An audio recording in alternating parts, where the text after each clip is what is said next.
आदाब, नमस्कार। The red mic में आपका स्वागत है। मैं हूं सौरभ शुक्ला। वैसे हिंदी में एक कहावत है कि हर चमकती हुई चीज़ सोना नहीं होती। वैसे ही बहुत सारी चीज़ें जो उनमें लिखा होता है वो एक्चुअली में वो होती नहीं है। एक लफ्ज़ आप सुनते होंगे, ORS। ORS का नाम सुना होगा आपने, ओरल रिहाइड्रेशन सोल्यूशन। मतलब जब आप मान लीजिए कि आपके बच्चे को डायरिया हो जाता है, पसीना आता है और मान लीजिए उल्टियाँ आती हैं, तो क्या कहते हैं, ORS ड्रिंक दे देते हैं। अब जो ORS ड्रिंक होती है वो जो है जिन डब्बों में लिखी होती है वो एक्चुअली में वो जो ORS लिखा होता है उसमें वो ORS नहीं होता, उसमें ज़्यादा शक्कर, चीनी का इस्तेमाल होता है। जो वर्ल्ड हेल्थ ऑर्गेनाइजेशन है उसने एक मानक तय कर रखा है कि भाई अगर ORS का लिखा हुआ डब्बा है तो उसमें तय मानक में ही जितना WHO ने लिखा है उतना ही शुगर होना चाहिए। लेकिन बेचने के लिए या फिर पैसा कम लगे प्रोडक्ट बनाने में तमाम कंपनीज हैं वो चीनी की मात्रा ज़्यादा कर देती हैं। इस ORS को लेकर के हमारे देश में बवाल मचा हुआ है। क्यों मचा हुआ है? इसलिए मचा हुआ है क्योंकि एक महिला जिनका नाम डॉक्टर संतोष है, वो इस लड़ाई को लड़ रही थी पिछले 8 से 10 सालों से कि तमाम जो ड्रिंक मिलती हैं मेडिकल स्टोर्स में, बाज़ारों में, उनमें ORS लिखा होता है, ओरल रिहाइड्रेशन सोल्यूशन लिखा होता है, वो एक्चुअली में ORS नहीं होती। उनमें चीनी होती है, स्वीटनर्स होते हैं, आर्टिफिशियल स्वीटनर्स होते हैं। तो एक्चुअल में जो ORS का काम होता है वो नहीं कर पाती हैं ड्रिंक। जो ORS का काम नहीं होता है आपकी बॉडी में शुगर जो है वो बढ़ा देती है, जो सबसे ज़्यादा नुकसानदेह है। अब ORS नहीं लिख सकते अपने डब्बे पर, एक आदेश दिया food safety and standard authority of India, जिसे FSSAI भी कहा जाता है। उन्होंने ये आदेश जारी किया जिसमें कहा था कि कोई भी कंपनी अपनी हेल्थ ड्रिंक पर ORS नहीं लिख सकती। केवल वही कंपनी ऐसा कर सकती हैं जिनके उत्पाद वर्ल्ड हेल्थ ऑर्गेनाइजेशन यानी विश्व स्वास्थ्य संगठन के पैरामीटर के हिसाब से बना हो। ये जब आदेश आया तो बहुत सेलिब्रेशन हुआ, बहुत इन्जॉय किया, मतलब बहुत सेलिब्रेट किया गया कि भाई एक लंबी लड़ाई डॉक्टर्स लड़ रहे थे कि ये ड्रिंक्स में ORS लिख दिया जाता है और इन्हें ORS की तरह बेचा जाता है। जो लोग ख़रीदते हैं एक्चुअली में वो अपनी बॉडी में शुगर और सॉल्ट कंट्रोल करना चाहते हैं, बैलेंस बनाना चाहते हैं, बट शुगर ज़्यादा बढ़ जाती है। तो जो ORS का काम होना चाहिए बॉडी के अंदर वो नहीं होता है। तो वो लड़ाई लड़ रहे थे कि कैसे ये जो तमाम कंपनियां हैं वो ORS का लेबल लगा करके हमें चीनी पिला रही। लेकिन दिल्ली हाई कोर्ट ने एक फैसला दे दिया। दिल्ली हाई कोर्ट ने कहा कि जो ORS था, जो अभी जितनी कंपनी जो जिनके पास स्टॉक है जिसमें ORS लिखा है लेकिन शुगर ज़्यादा है, तय मानकों से ज़्यादा है, और जिनके खिलाफ लड़ाई लड़ी, जिनके खिलाफ FSSAI ने आदेश दिया, दिल्ली हाई कोर्ट ने कहा अच्छा ऐसा करो, ठीक है, ये आदेश ठीक है, लेकिन जितना स्टॉक है उसको तो बेच लो। यानी आपको पता चल गया कि एक डब्बे में चीनी ज़्यादा है, ORS का घोल बता करके WHO ने जो बताया उसे तय मानकों से ज़्यादा चीनी है, फिर भी उसका स्टॉक क्लियर कर दीजिए। इसको लेकर के विवाद इतना बढ़ गया है कि सोशल मीडिया पर तमाम लोग इस बारे में लिख रहे हैं, बोल रहे हैं, कह रहे हैं कि हम अपने बच्चों या अपनी ज़िंदगी के साथ खिलवाड़ नहीं कर सकते हैं। दिल्ली हाई कोर्ट ने रोक लगाई है। दिल्ली हाई कोर्ट ने शुक्रवार को फैसला दिया और कहा कि जॉनसन एंड जॉनसन की सहायक company JNTL consumer health India, ये कोर्ट गई थी, उसको राहत दी है और उन्होंने FSSAI के आदेश पर रोक लगाया है, और जिसमें JNTL ने को अपने हेल्थ ड्रिंक प्रोडक्ट्स ORS, जो JNTL उसको प्रोडक्ट्स पर ORS लिखने से मना किया था। और जैसे हमने बताया FSSAI ने कहा था कि वही बेच सकते हैं ORS लिख करके जिनके जो ऑलरेडी जो जिनमें शुगर और जितनी भी मात्राएं WHO ने लिखी हैं उसी अनुसार होने चाहिए, जितने भी वो ग्लूकोज डाल रहे हैं, सोडियम डाल रहे हैं, तो उसी क्वांटिटी में होनी चाहिए। और इसके सॉल्ट और फार्मूले का उपयोग हो जो WHO के मानकों के आधार पर हो। लेकिन कोर्ट ने कहा है कि भाई ऐसा है, जितना स्टॉक है वो क्लियर कर दो। तो यानी FSSAI ने जो आदेश दिया इन ड्रिंक्स को ना बेचने का, उस पर हाई कोर्ट ने रोक लगा दी। आपको बताएं कि विवाद का कारण भी है। अब जैसे आप जाएंगे, बोलेंगे मेडिकल स्टोर में कि ORS दे दीजिए, मेरे बच्चे को दस्त हो रहे हैं या मुझे उल्टियाँ हो रही हैं, तो ORS दे देगा आपको ड्रिंक। अब ORS का काम तो बॉडी को रिहाइड्रेट करना है, यानी चीनी और नमक की मात्रा को मैनेज करके, बैलेंस करके आपको ठीक रखना है।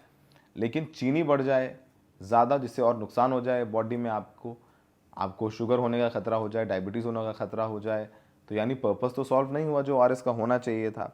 अब बेसिकली जिसमें ORS लिखा है वो ORS नहीं, एक सामान्य हेल्थ ड्रिंक थे, और ORS लिखा होने के कारण लोग इन्हें खरीद रहे थे और अपने बच्चों को इसका सेवन भी करवा रहे थे, जिससे हेल्थ का जोखिम यानी स्वास्थ्य का जोखिम शुरू हो गया था।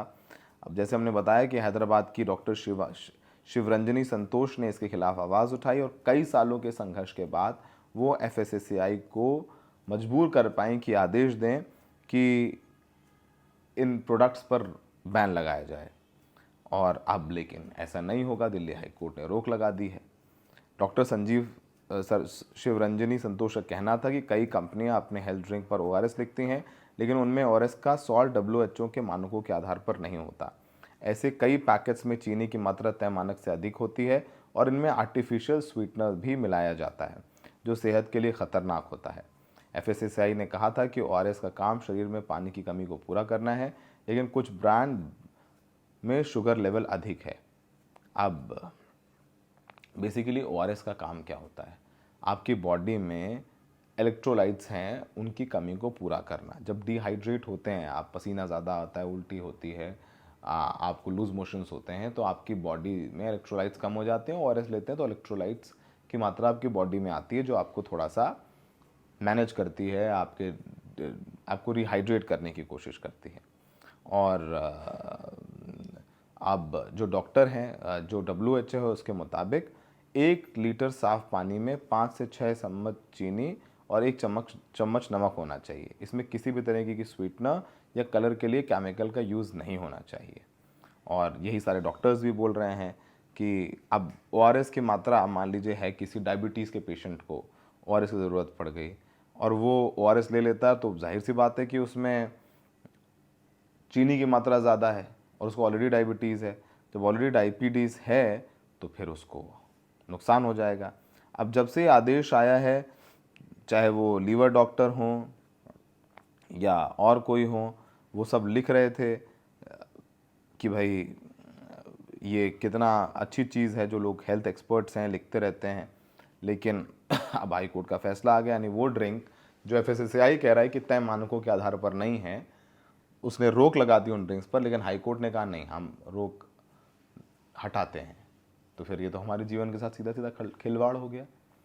ये खबर हम चाहते हैं कि ज़्यादा से ज़्यादा लोगों तक पहुँचे, तो लोग खुद ही ना खरीदें। इवन मार्केट में अगर है भी ORS लिखा हुआ है तो आप देख लें, या बोल दें कि नहीं, हमें आप जो इलेक्ट्रॉल होता है वो दे दीजिए, जो पैकेट में आता है, जिसमें लिक्विड नहीं होता पैकेट में, वो डाल के पीजिए, ज़्यादा ज़रूरी है। ग्लूकोज पीजिए, ज़्यादा ज़रूरी है। तो आप लोग खुद मना कर दें। अब तमाम लोग लिख रहे हैं कि दिल्ली हाई कोर्ट है वो फोर्स नहीं कर सकता लोगों को कि ये फेक ORS ड्रिंक्स खरीदें। और मतलब जिन लोगों ने लड़ाई लड़ी वो और दुखी हो रहे हैं। अब आपको बताएं कि जो ORSL है उसको लगभग 180 करोड़ का स्टॉक है लगभग उनके पास, और वो 45 रुपये पर पैक बेचते हैं। तो लगभग 4 करोड़ फेक ORS पैक्स जो हैं वो बेच दिए जाएंगे। अब मतलब 10 टाइम शुगर ज़्यादा होती है। जो फेक ORS प्रोडक्ट्स हैं उनमें 10 गुना से ज़्यादा शुगर होती है, और आपके बच्चों को डायरिया होता है तो आप वो देते हैं और कोई काम नहीं आता है। तो डॉक्टर संजीवनी जो हैं वो परेशान हैं, दुखी हैं।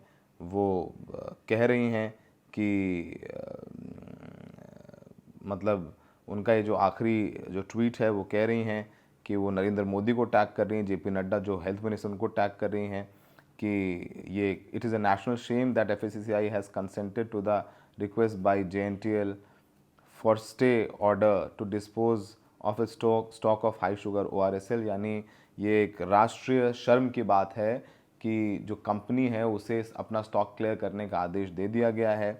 Sir, not only now, in future also except WHO recommended formula ORS, no sachet, no Tetra Pak should be allowed in the pharmacies, hospitals and schools as far as rehydrating medicines are concerned। यानी ये आगे भी देखना होगा कि ऐसे जो ORS fake फर्जी हैं ये अवेलेबल ही ना हो, ना मार्केट में अवेलेबल हो, ना अस्पतालों में हो, ना स्कूलों में हो रिहाइड्रेट करने के लिए। ORS should never be allowed to be used on the labels except for WHO recommended formula ORS. Even these liquids are being sold in the supermarkets and quick commerce platforms only, trusting that you will ensure the October 15th order is implemented with urgency। यानी वो कह रही हैं कि सिर्फ उन्हीं ORS को बेचा जाए जिसमें WHO के तय मानकों के हिसाब से फॉर्मूला जो है वो लगा हो। और मैं उम्मीद करती हूँ कि आप सुनेंगे। और वो अर्ज कर रही हैं, वो रो रही हैं, लेकिन उनकी बात सुनने वाला कोई नहीं है। और जब शिवानी को जब ये खबर हुई, मतलब कि FSSAI ने बैन लगाया, तो वो तो बहुत भावुक हो गई थी, वो तो रोने लगी थी कि 8 साल की लड़ाई जो है वो जीती। एक महिला लड़ लड़ के फैसला लाई, लेकिन जो पूंजीवाद है, जो लोग एक बहुत सारा पैसा लेके घूमते हैं झोलों में, शायद आज कोर्ट में वो अच्छे वकीलों के ज़रिए फ़ैसला ले पाए, लेकिन आपको तय करना है जो बैठे हुए हैं। और तमाम लोग हैं, जैसे ग्लूकॉन-डी में भी ORS वो सब ORSL लिखा होता है, वो भी आपको देखना पड़ेगा आप क्या लेना चाहते हैं, नहीं लेना चाहते हैं। तो खैर, अब ये फ़ैसला आ गया है, वो इसको लेकर के बवाल भी हो रहा है, दुखी भी हैं लोग, लेकिन अंत में फ़िलहाल जीत जो है वो इन कंपनियों की हो गई हैं जो ORSL बेच रही हैं। और ख़रीदने वाले ख़रीदेंगे, नहीं ख़रीदेंगे तो फिर क्या करेंगे, क्योंकि मार्केट में अवेलेबल ही नहीं है। हमारे आम लोग तो इतने पढ़े लिखे हैं नहीं कि उनको WHO का फॉर्मूला पता हो कि वो फॉर्मूला देखें WHO का, फिर देखें जा कर के कि इस वाले में उन मानकों के आधार पर है या नहीं है। बहुत अनफॉर्चुनेट है, पर जो है सो है। सुन लीजिए कि डॉक्टर शिवानी क्या अपील कर रही हैं प्रधानमंत्री नरेंद्र मोदी से। हमें देखने के लिए बहुत बहुत शुक्रिया। Such a landmark order, saving the lives of millions of children. So many mothers sent me DM saying, my child suffered. For so many days, my child had to have, continuous diarrhea because of this liquid, and we didn't even know that my child was admitted in ICU. But why do we why do we suffer in silence? If the same thing happened somewhere in the US, by now this company selling ORSL would have been slapped with millions of cases. And here, it managed to get a stay order, and that too with the consent of FSSAI. It's a shame. Stay order to dispose of its stock. It's high sugar ORSL, which they call it as ORSL. It's a shame, yaar. How are we allowing this to happen? And why is national media silent about this? It proves that anything and everything can be bought in India, right?